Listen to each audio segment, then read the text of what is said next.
로마서 8장 15절에서 17절 말씀입니다. 제가 봉독해 드리도록 하겠습니다.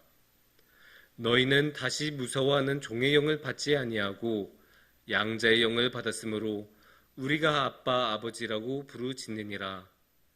성령이 친히 우리의 영과 더불어 우리가 하나님의 자녀인 것을 증언하시나니 자녀이면 또한 상속자 곧 하나님의 상속자요 그리스도와 함께 한 상속자니 우리가 그와 함께 영광을 받기 위하여 고난도 함께 받아야 할 것이니라. 아멘.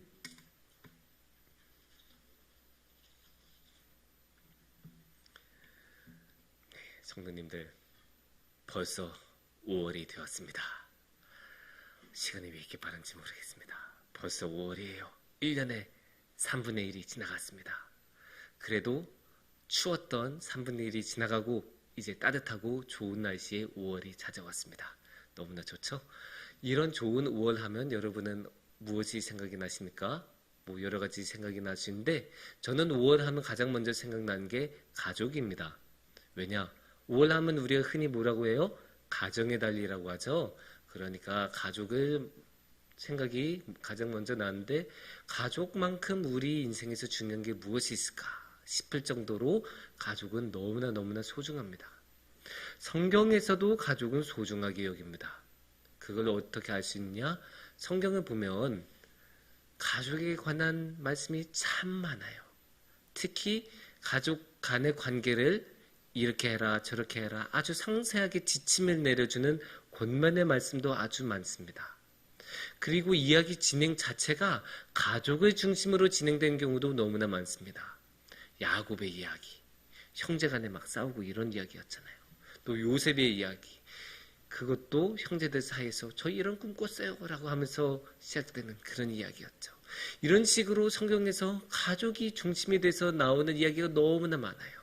그만큼 성경에서 가족을 아주 중요하게 여긴다는 것을 우리는 알 수 있습니다. 그 중에서 성경에서 특히 강조하고 중요하게 여기는 가족이 있습니다. 그건 바로 하나님하고 우리의 가족입니다. 하나님하고 우리를 가족의 모습으로 표현한 경우가 참 많습니다.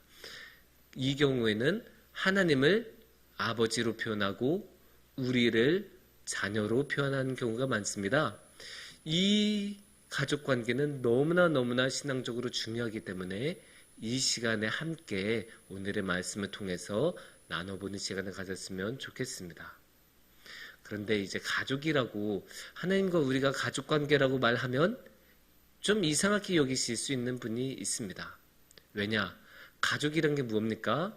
가족은 한 피를 나눈 인간관계이죠. 사람들 사이에서 직접 피를 나눈 혈연관계라고도 하는데 그것도 직접 나눈 관계만 보통 가족이라고 해요. 한 다리만 건너도 두 다리만 건너도 가족이라는 말 대신에 어떤 말을 쓰죠? 친척이라는 말을 쓰죠. 그러니까 가족, 어떤 때는 직계가족이라는 말까지도 쓰는데 그만큼 가족은 가장 작고 직접 피를 나눈 가장 내밀한 긴밀한 관계인데 그런데 이거를 하나님하고 우리 사이에 적용하면 조금 이상해져요. 왜냐? 하나님은 영이시잖아요. 하나님은 영이시니까 당연히 우리하고 같은 육적인 피가 없으시겠죠. 근데 가족이라는 게 피로 나눈 사이라면 하나님은 피가 없으신데 우리하고 같이 피로 나눈 관계 조금 말이 이상해지죠. 근데 이것보다 한 걸음 더 나아가서 사실 더 중요한 거는 하나님은 죄가 없으신 분이고 우리는 죄가 많은 사람들인데 어떻게 우리가 하나의 가족관계를 이룰 수 있을까? 이런 근본적인 질문도 던져볼 수 있어요. 당연하잖아요. 하나님의 자녀라면 당연히 하나님을 닮아야 되고 하나님은 죄가 없으신 분이니까 하나님의 자녀도 죄가 없어야 마땅할 텐데 하나님의 낳으신 자녀인 예수님은 죄가 없으시잖아요. 그래서 근데 우리는 죄가 많잖아요.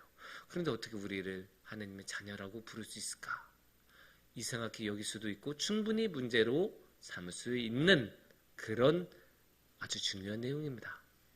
그럼에도 불구하고 오늘의 말씀은 우리를 하나님의 자녀라고 부릅니다. 15절 말씀을 우리가 먼저 같이 봤으면 좋겠어요. 15절 말씀은 이렇게 말씀하십니다. 너희는 다시 무서워하는 종의 영을 받지 아니하고 양자의 영을 받았으므로 우리가 아빠 아버지라고 부르짖느니라.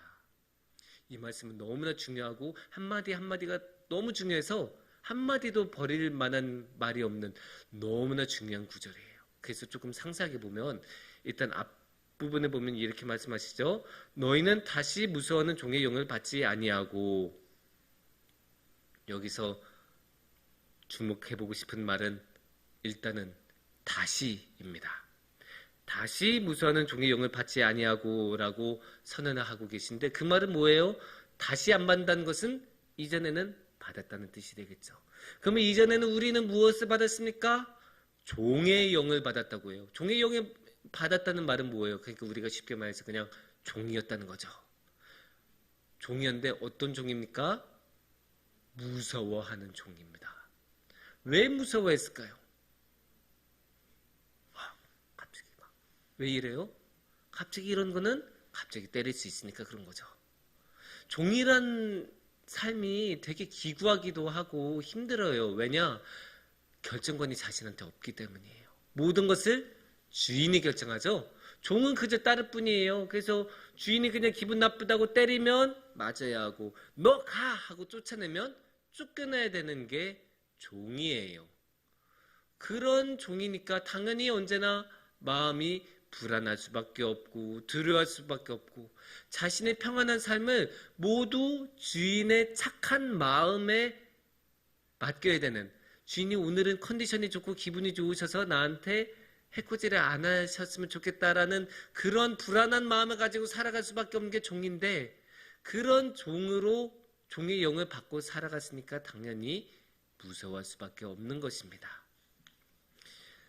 그런데 하나님께서는 이렇게 종으로 살아간다고 하시지 않습니다. 뭐라고 하십니까? 뒷부분을 보면 양자의 영을 받았으므로 라고 이야기를 하십니다. 양자의 영을 받았다고 하십니다. 그러니까 우리가 이렇게 하나님의 자녀가 된 건데, 여기서 재밌는 건 양자의 영이라는 표현이에요. 아들의 영이 아닙니다.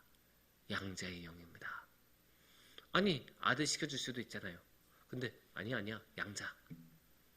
정확하게 못을 박아요. 이게 무슨 뜻이겠습니까? 원래 우리는 자녀가 아니라는 뜻이에요. 원래 우리는 자녀가 아니라 뭐요? 종이었어요.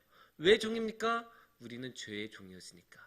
죄에 묶여있고 매여있고 물들었던 존재들이니까 감히 하나님하고 겸상할 수 없는 그런 사람들이에요. 당연해요. 하나님은 죄가 없으신 분인데 그게 죄로 가득 찬 우리가 어떻게 하나님하고 같이 만날 수 있고 대화를 나눌 수 있고 뭔가를 같이 할 수 있겠습니까? 불가능한 일이에요. 그래서 우리는 자녀가 원래는 될 수가 없고, 그러니까 직접적인 아들이 될 수가 없는 거죠. 그럼에도 불구하고 하나님께서는 양자로 우리를 불러주셨어요. 그러니까 우리를 가족으로 삼아주신 거예요. 원래 우리는 그게 안 되는 사람들인데 하나님께서는 아니야. 그래도 너도 살아야지. 너도 은혜를 누리고 행복하게 살아야지 하면서 양자로 받아주신 거예요. 자녀가 될 수 없는 우리였는데 자녀가 될 수 있게 해주셨다는 게 이 양자의 영이라는 말씀입니다. 그러니까 하나님의 전권으로 우리를 받아주시고 양자로 삼아주셨어요. 이게 얼마나 큰 은혜입니까? 우리가 하나님을 바라보는 것조차도 할 수 없는 그런 사람들이었는데 바라보기도 하고 같이 지낼 수도 있도록 우리를 양자로 삼아주신 게 하나님이세요. 그럼에도 불구하고 아쉬워하는 사람들일 수 있어요. 아유, 그래도 양자보다는 직접적인 아들이 좋은 것 같기는 한데. 아쉬워할 수 있죠. 당연히 아쉬워할 수 있어요. 하지만 여기 아주 중요한 게 있어요. 하나님께서는 양자라고 해서 조금도 차별하지 않으신다는 거예요. 그거를 어디에서 알 수 있냐? 이 15절의 마지막 부분. 15절의 마지막 부분에서 뭐라고 하십니까? 우리가 아빠, 아버지라고 부르짖느니라. 이 말씀 너무 좋으니까 다 같이 한번 읽어보겠습니다. 이 부분만. 우리가 아빠, 아버지라고 부르짖느니라. 이게 얼마나 큰 은혜인지 몰라요. 아버지하고 아빠하고 좀 달라요. 아버지가 많은 일을 해줍니다. 아버지 대학 등록금도 내주기도 하고, 아버지가 결혼할 때 전셋집도 마련해주기도 하고 그럴 거예요. 하지만 아빠는 좀 달라요. 아빠는 기저귀도 갈아주고, 아빠는 목마도 태워주고, 아빠는 놀이공원도 가서 5시간, 6시간 같이 놀아주는 게 아빠예요. 아버지는 많은 것을 해주지만 아빠는 가장 내밀하고 가장 긴밀한 관계로서 가장 필요한 모든 것, 가장 속 깊은 것까지 다 해결해 주는 게 아빠예요. 그러니까 가장 힘들고 가장 위급할 때 찾는 게 아버지가 아니라 아빠인 거예요. 그래서 힘들 때마다 아빠라고 부르는 거고, 그렇게 아빠는 가장 깊은 관계로서 자녀와 함께하는 게 아빠예요. 그런데 그 아빠를 어떻게 해요? 그 아빠를 감히 우리가 부를 수 있게 해준다고 하셨어요. 양자라고 해서 그냥 딱 관계로서 예 아버지, 예 아버님 항상 이렇게 말하고 다닌 거 아니에요? 양자도 똑같이 아빠! 이렇게 말할 수 있게 해주는 거예요. 그리고 아빠 나 이거 필요해요. 아빠 나 이거 도와주세요. 그렇게 가장 긴밀한 관계로서 우리를 받아주셨다. 조금의 차별도 없이. 양자라고 해서 넌 이거는 안 돼. 너 여기까지만 해. 이런 거 아니에요. 모든 것을 개방해서 가장 가까운 곳까지 불러주시는 게 이 아빠, 아버지라는 부르짖음이에요. 그것을 하나님께서는 우리가 할 수 있도록 허락해 주셨습니다. 이게 무슨 뜻입니까? 예수 그리스도의 아버지가 나의 아버지도 된다는 거예요. 이게 얼마나 큰 은혜입니까? 하나님 그냥 저 멀리 계신 분이 아니고 예수님으로 오셔서 우리를 지켜주시고 구원해주시고 도와주셨던, 우리를 사랑해주셨던 그분의 아버지가 우리의 아버지가 되는 거예요. 예수 그리스도의 아버지가 나의 아버지다. 이것보다 더 큰 은혜가 없어요. 이것보다 더 큰 복음이 없어요. 성경을 다 읽어도 이거 하나 놓치면 다 잃어버리는 거예요. 그만큼 아빠, 아버지로 우리를 불러주셨다는 게 가장 큰 은혜인 줄을 믿습니다. 그런데 여기서 누군가가 시비를 걸 수 있습니다. 너가 양자라고? 아휴, 참. 특히 악마 같은 애들이 이런 말을 많이 잘 해요. 야, 내가 참 너무 오래 살았다. 너 같은 경우도 아버지, 진짜. 이렇게 말을 할 법도 하죠. 당연히 똑같이 죄의 자녀로서, 진노의 자녀로서 저주받고 지옥에서 살아갈 거라고 굳게 믿었는데 쟤는 어느 날 갑자기 천국으로 가고 하나님 앞으로 같이 겸상하고 있어요. 그러니까 악마 같은 애들은 깜짝 놀랄 거 아니에요. 그리고 시비 거는 거예요. 그리고 우리를 계속 흔들어요. 너 같은 거는 절대로 양자도 될 수 없고, 절대로 아들이 될 수 없고, 절대로 자녀가 될 수 없어. 이렇게 마구잡이로 흔들죠. 근데 하나님 그거 다 아세요. 그래서 조치를 이미 다 취하셨어요. 어떻게 하시냐? 16절을 보면 알 수 있어요. 16절을 보면 뭐라고 나와요? 성령이 진히 우리의 영과 더불어 우리가 하나님의 자녀인 것을 증언하시나니. 성령님께서 우리를 위해서 나서시고 성령님께서 증언해 주시는 거예요. 우리가 뭔가 딱 해서 이거 어떡하지? 내가 이거 한다는 것을 아무도 안 믿으면 어떡하지? 했을 때 딱 누군가 나타나서 얘가 이거 진짜 했어요 라고 말한 거고, 얘가 진짜 하나님의 아들이에요, 얘가 진짜 하나님의 자녀예요, 얘 양자 맞아요, 도장 찍어주고 보증해주는 사람 누구라고요? 성령님. 성령님이 지켜주시고 도와주신데 우리가 무슨 어려움이 있겠으며 우리에게 어떠한 주저함이 있겠습니까? 어려움이란 게 있을 수 없어요. 왜냐? 성령님께서 우리의 뒤를 지켜주시고 보증해주시고 증언해주시니까. 아무리 악마가 우리를 흔들고 악의 세력이 우리가 이 믿음을 간 것을 싫어한다고 해도, 아무리 시비를 걸어도 흔들릴 수가 없어요. 성령님이 지켜주시고 성령님께서 직접 나서주시니까요. 조금도 우리가 의심을 가질 필요가 없습니다. 그런데 이제 이렇게 우리가 하나님의 자녀란 것을 알았으면 하나님의 자녀가 어떤 특전을 누린지도 한번 생각해 볼 수 있지 않겠습니까? 물론 하나님의 자녀가 된 것만으로도 너무나 기쁘죠. 예수 그리스도의 아버지가 우리의 아버지시고 성령님께서 그것을 증언해 주신다는 것만으로도 너무나 기쁜 일이지만 그럼에도 불구하고 우리는 조금 더 자세하게 그러면 하나님의 자녀가 누리는 특전은 무엇이냐 생각해 볼 수 있는데 그거는 어디서 알 수 있냐? 17절을 보면 알 수 있습니다. 17절을 보면 이렇게 말씀이 나와요. 자녀이면 또한 상속자 곧 하나님의 상속자요 그리스도와 함께한 상속자니 우리가 그와 함께 영광을 받기 위하여 고난도 함께 받아야 할 것이니라. 이렇게 말씀하고 계십니다. 여기서 두 가지 특징을 우리가 볼 수 있어요. 첫 번째, 상속자. 우리가 상속자가 된다는 거예요. 근데 이렇게 상속자가 된다는 거에 대해서 조금 느낌이 이상할 수는 있어요. 왜냐? 상속자는 부모가 세상을 떠나야 상속을 하는 게 일반적인 거잖아요. 그런데 하나님은 영원한 생명이신데 안 돌아가시잖아요. 그러면 우리가 상속받는 거 맞나? 이런 생각을 당연히 할 수도 있고 또 상속이라는 게 재산을 물려받는 것 아니잖아요. 기본적으로. 그렇게 재산을 물려받는 거면 너무 좀 경제적인 거니까 좀 속되게 보일 수도 있고 아유 내가 무슨 돈 때문에 하나님 믿나 막 이런 느낌이 들 수도 있어요. 그래서 이렇게 상속자라고 말하는 게 좀 이상하게 여겨질 수 있는데 근데 우리는 이런 걸 한번 생각해 봐야 돼요. 이 시절에 상속자란 건 무엇이었을까? 어떤 느낌이었을까? 상속자 이전에 경제적인 거에 대해서 한번 생각해 볼 수 있어요. 이 시절의 경제적인 것은 어땠을까? 정말 힘들게 살았거든요. 이 시절에는 90% 이상이 절대 빈곤층이라고 했어요. 그러니까 하루 일해서 하루 먹을 수 있으면 다행인 사람들이 90% 이상인 거예요. 이스라엘 사회에서는. 그만큼 힘들게 살아서 먹고 산다는 것, 더 나아가서 돈을 가지고 있다는 것은 무엇? 생존에 직결되는 문제예요. 돈 없으면 그냥 내일 당장 굶어 죽을 수도 있고 못해도 3일 뒤면 굶어 죽을 수 있는 게 이 사람들의 현실이었어요. 이 상황에서 경제적으로 충족이 된다. 하루하루를 더 살아갈 수 있다는 은혜인 거예요. 이거는.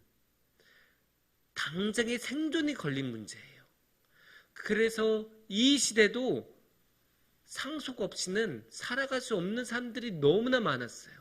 왜냐? 농사 짓기도 힘들고 농사 좀 지었으면 외적이 쳐들어가서 다 뺏어가고 막 이랬던 시대니까 상속으로 미리 이렇게 해놓은 게 없으면 도무지 혼자의 힘으로서는 뚫고 나아갈 수 없고 살아갈 수 없던 그러니까 성경에 나오는 그 많은 사람들이 하나의 경제적인 공동체를 부모님하고 함께 이루면서 살았어요. 그거 어디서 볼 수 있냐? 야곱의 자녀들 다 야곱 밑에서 그 야곱이 이뤘던 재산 같이 양치면서 지냈죠. 다윗 어떻게 했어요? 다윗 그 아버지 이새의 양들을 치면서 살아갔잖아요. 그러면서 그렇게 하루하루 벌으면서 살아갔어요. 그러니까 이렇게 상속자로 인정을 받았다는 것은 이렇게 함께 경제 공동체로 인정을 받았다는 거고 함께 밥을 만들고 밥을 나누는 그런 공동체의 일원으로 인정받았다는 뜻이에요. 그냥 단순하게 속되게 너 이제 돈 받을 거야, 너 이제 부자 될 거야 그런 차원이 아니고 너 우리하고 같이 살고 같이 죽는 정말로 공동체로서 운명 공동체로서 인정을 받고 초대를 받은 그게 상속자의 개념입니다. 근데 그냥 상속자가 아니죠. 예수 그리스도하고 같이 그리스도하고 똑같은 상속자로 인정받았던 거잖아요. 그러니까 우리가 비록 양자였어도 똑같이 예수님하고 같은 상속자로 받은 조금의 차별도 없이 같은 운명 공동체로 받아주신 게 이 크나큰 은혜가 이 상속자에 담겨 있습니다. 그리고 이제 두 번째 특전을 우리가 함께 보자면 두 번째 특전은 17절 후반부를 보면 우리가 알 수 있어요. 여기서 뭐라고 나오냐? 우리가 그와 함께 영광을 받기 위하여 고난도 함께 받아야 할 것이니라. 여기서 뭘 받는다고 해요? 영광을 받는다고 해요. 하나님의 영광을 받으니까 이거는 당연히 특전이죠. 이거는 특전일 수밖에 없어요. 그 하나님의 영광, 이 세상에 그 무엇으로도 살 수 없는 게 그 영광이죠. 그런데 영광 말고 무엇도 주신다고 해요? 고난도 받아야 한다고 해요. 고난을 받아야 영광도 받는다라는 게 17절 말씀이에요. 그러니까 그거 병 주고 약 주고인가? 이런 생각이 들 수도 있고, 고난은 누구나 받기 싫어할 거 아니에요. 그러니까 나는 고난은 받기 싫은데 그 영광 받아야 되나? 막 이런 생각이 드실 수도 있어요. 하지만 이 생각을 꼭 하셨으면 좋겠어요. 고난도 받을 사람만 받는다.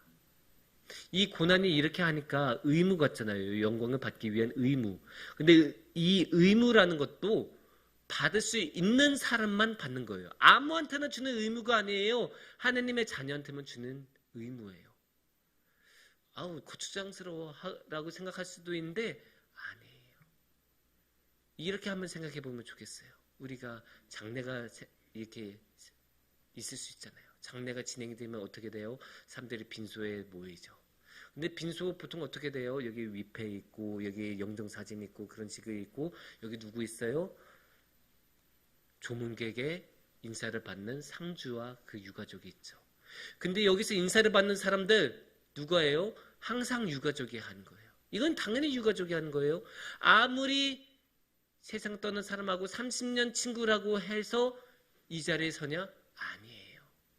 이 자리는 무조건 유족만 서는 자리예요. 그렇게 가족만 할 수 있는 의무라는 게 있어요. 가족이니까 해야 하는 의무. 그러니까 어쩌면 이 의무를 받았던 것 자체가 하나의 특전이 될 수가 있는 거고, 이 의무를 받았던 것 자체가 가족으로 인정을 받았다는 뜻이 되는 거예요. 그 의무를 하나님께서는 누구에게도 주시냐? 우리에게도 주세요. 그렇게 하나님께서는 그 의무를 우리에게 주셔서 무엇으로 우리를 가족으로 인정을 해주시고, 그래서 예수 그리스도의 아버지가 우리의 아버지가 되고 성령님께서는 그것을 항상 증언해 주시고 지켜주시는 그런 삶으로 우리를 이끌어 주십니다. 사랑하는 여러분, 사랑하는 성도님들, 우리가 살다 보면 힘들 때가 너무나 많습니다. 특히 너무나 외로울 때가 많고, 무엇보다 육신의 가족들이 먼저 세상을 떠난 경우에는, 다 먼저 세상을 떠난 경우에는 너무나 외롭고 힘들 수밖에 없습니다. 하지만 그럼에도 불구하고 우리에게 위로가 되는 것은 하늘에 계신 아버지만큼은 항상 계신다는 것입니다. 예수 그리스도의 아버지는 어느 때나 우리를 자녀로 삼아주시고, 예수 그리스도의 아버지가 우리의 아버지가 되셔서 우리의 삶을 지켜주시고, 성령님께서 언제나 우리의 삶에 함께 해주시고 보호해주시고 도와주시는, 그렇게 우리는 아버지를 따라다니면서 그 영광과 고난을 함께 누리면서 나아갈 때 주님께서도 우리의 삶 가운데 충만히 계실 것을 믿습니다. 함께 기도드리겠습니다.